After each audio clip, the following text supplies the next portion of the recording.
Okay.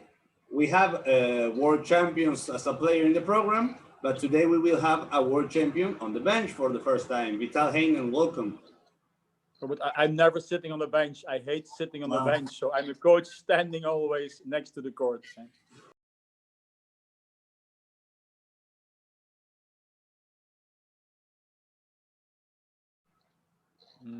I don't know. I mean, of course, I was always, in the beginning of my career as a coach, I was always joking, you have to be a setter to be a good coach. But I don't think it's true. I think I met very good coaches who are coming from very different positions. And I think the only thing we always have in common is our passion for volleyball. I think that is what you see. The guys who are busy with the game all the time, those guys are knowing the most. And it's not necessarily a setter, but maybe setters in general are busy with volleyball because they are leading the whole team. But I found very interesting middle blockers who became coaches, and receivers and opposites and liberos, and even guys who never played at a high level, who came to like, wow, what interesting way of seeing the thing. So I found coaches from all positions. I think there is no better one that I learned. I mean, one of the I will tell you the biggest to the people listening, what I learned the most is that the more I know, the less I know. The more I know, the less I can say, no, it has to be setters. I was thinking this in the first years. Now I think, no, Vital, everybody can be. It's not only setters. Okay. So in that way, I cannot answer.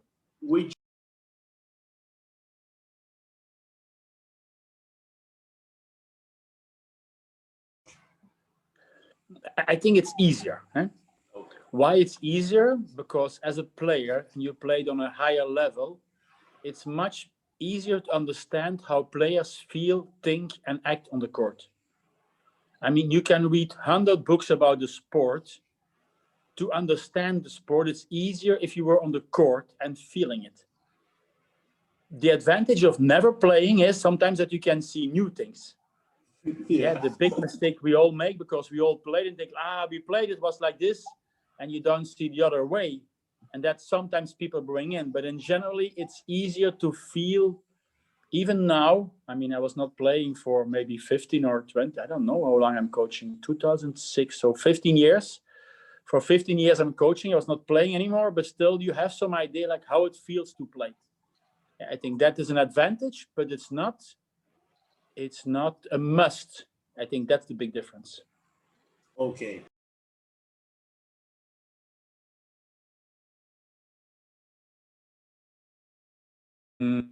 I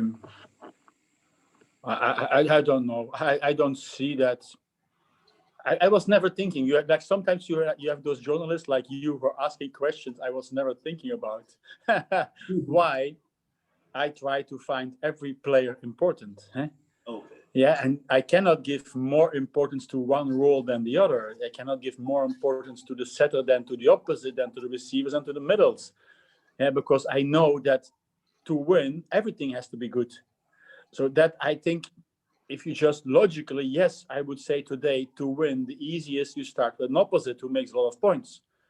Yeah, and then you put some receivers and then a setter and then a libero and then middle, something like this in this order. But I think it's not so easy to tell that. So I think that setters became more complete players nowadays. Yeah, so it's not only, you don't only have to set, you also have to defend. That you were doing before, but you have to good serve, you have to block. Yeah, I think they're like, it's asked more. I think setters are more complete than 30 years ago. We're more specific. You had a great setter, great hands, and the guy could survive. Now it's not so easy anymore to do that. You find very few setters who are only surviving on setting. Maybe there I have to not agree with Mr. Zaitsev, but you see the evolution where every player has to be more complete. An opposite is not enough if he's only spiking. He needs to be good in blocking, he needs to be good in serving, and he needs to be decent in defense. You cannot have guys anymore who cannot defend. Everybody has to defend in a team if you want to play block defense. So I think there you see more, because the details make a difference, you see more work on every detail. But that you see in every sport. I think, for example, what I tell today, we had physical tests in Perugia, and I saw that the physical abilities, qualities of my players, I see that they are getting better over the last 10 years. You see only better athletes. That's an evolution in volleyball. As a coach, I do it 15 years. I see 15 years better athletes. I think that is something who is becoming more clear. And then we are going about specific positions. So in that way I follow, but I don't find it a problem. Okay.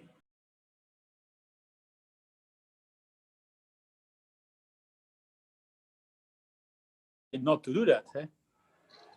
Yeah, the big challenge is if you have I agree. If you look today on the world market, I don't think there's a more complete player like Wilfredo Leon. No. I mean, this guy can serve, pass, spike, block, defend. Even he's not a bad setter. No. Yeah, sometimes in the morning we train with him on setting, and he's not a bad setter. Yeah, so in this way, I think he's absolutely the most complete and in my eyes, the best player of the world. But still, we try to make the team so that he is a part of the team. And that some days when, I mean, every person has a day who is not the best day. It's important that on that day, other guys can step in. On the other hand, it's my challenge to make, if you have the best player in the world, you also have to give him the chance to be the best player. So it's always looking for a balance. Yes, you have to use him and not overuse him. And that's a really hard balance to always find, like, what's the best. Yeah, but the system cannot be made only on him. That's true.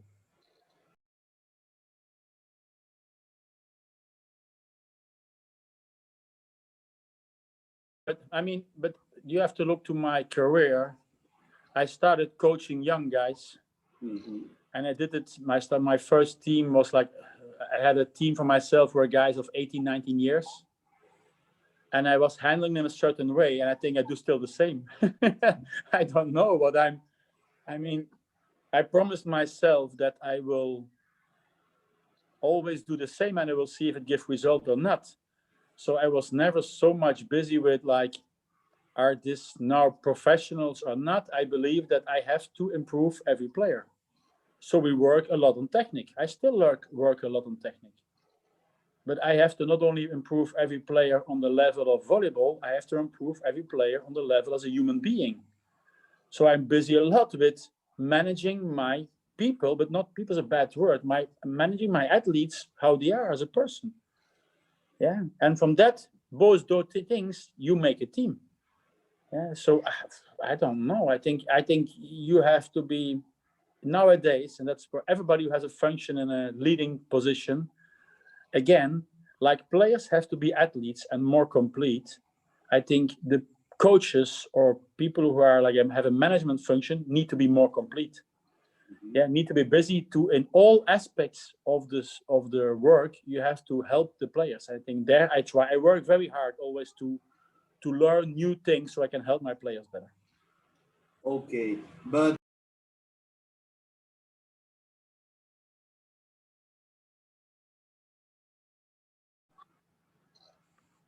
I don't know. I don't know. I think my experience is that the better the player, the easier to work.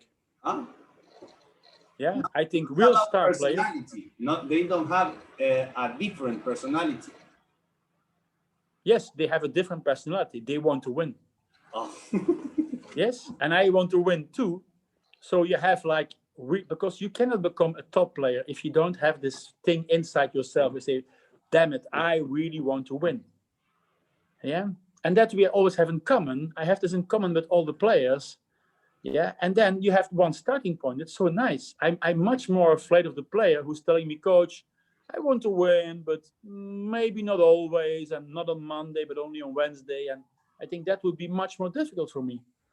So I don't see it as a problem. The guys I'm working with are guys who really, really want to achieve the highest. And for the highest, they know they have to sacrifice. And of course, we are discussing and I have fights and everything with them, but they all know the same thing. We want to win.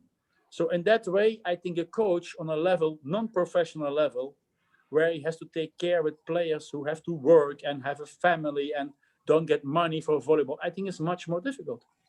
I don't know how I would handle that. I have the great position that I can choose players who really wants to win. Okay.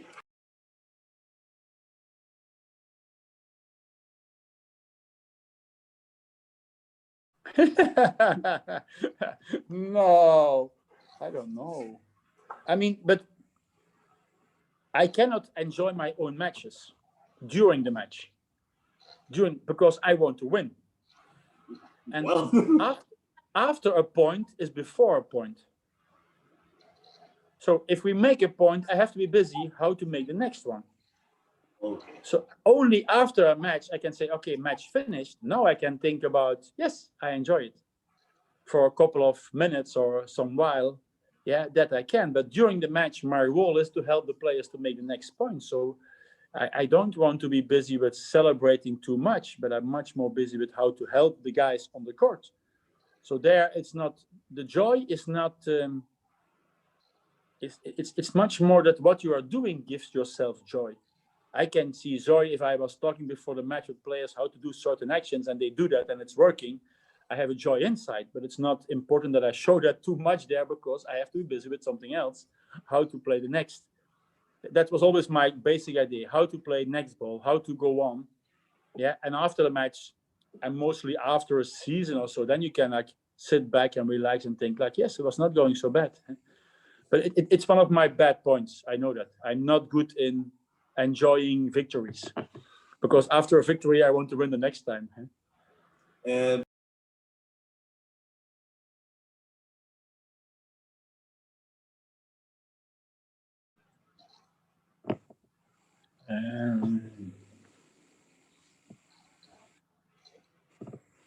It's a difficult question. Huh? I mean, I always, from a kid on, when I was like 5, 6 years, I hated to lose. I mean, my father, my brother, my mother, my whole family can tell so many stories about how bad I behaved when I was losing. Yeah, I was not a nice kid in that way. I would cheat to win always when I was a kid. Yeah, so I think this is still there. I want to win. Yeah, this bad characteristic I have is very good in sport. Yeah, that if I want to do things, I want to win. But if I don't want to win, if I do things I don't really want to win, I can step back and be much more relaxed. So that's different. So there, it's not always that I have this drive to win for something and to be the best. I learned that I'm very limited and I'm not so bad in coaching volleyball, but don't ask me about other things. I will almost never talk about politics or economics or some other things because I know like, whoa, I know nothing about this. So who am I to be smart in those aspects? I played some while on the stock market and I was always losing money just to show that, no, I'm not so smart in this one. So I stay to my volleyball where I know something and there I play. Yes, I push to win and that's a part of my characteristic to go there, but I think it's only a part you show. Yes, it's Vital Heynen, but it's only a part of Vital Heynen. Okay.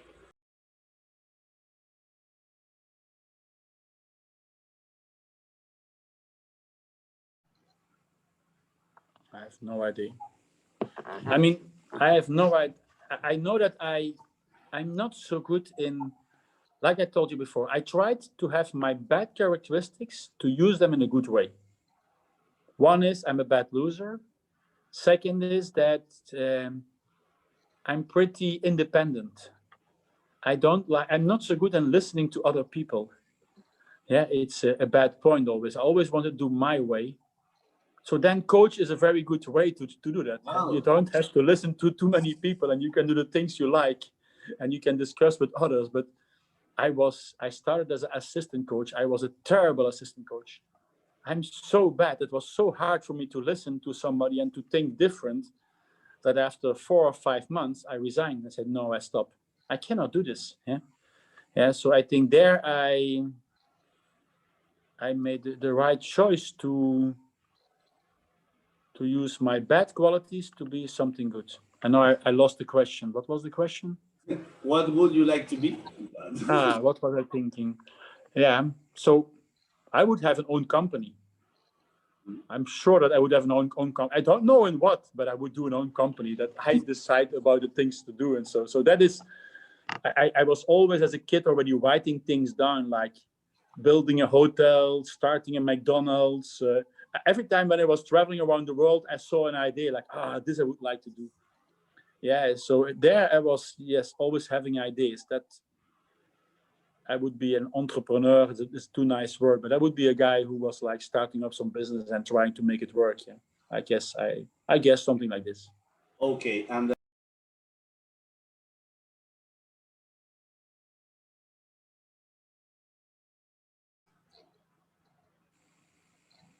I have no. I mean, I'm not sitting home every day thinking like Vital Heynen is. I think for the most people will tell. But I mean, Vital Heynen is crazy. Most people will think like this. Yeah, but that's mostly for the people. I hope this is for the people who don't know me so closely. Yeah, I think I'm not always behaving in the ways people expect. That is true. Sometimes I surprise. Yeah, and you only see me around the matches, so I can surprise around the matches.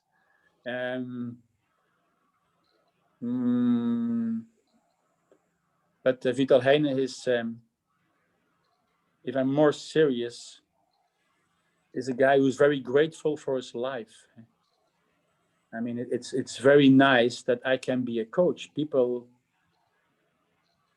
cannot maybe not always understand that. It's so nice to be a coach and to go around the world and teach people and do things to help people and even get a lot of positive, not all, also sometimes also negative feedback from people about what I'm doing.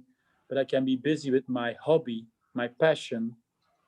So I'm so many times I'm very grateful for what I get, and that's why if somebody like you was asking me for an interview, I have a lot planned, but I think no, I have to do that because wow, I can be grateful for the position I am. I hope I stay healthy a long time because I'm a lucky man in what I'm doing. I think that's more serious answer. Okay, that's good. Well, this is it. Thank you, Okay. thank you, Mr. Heynen. It was been an honor.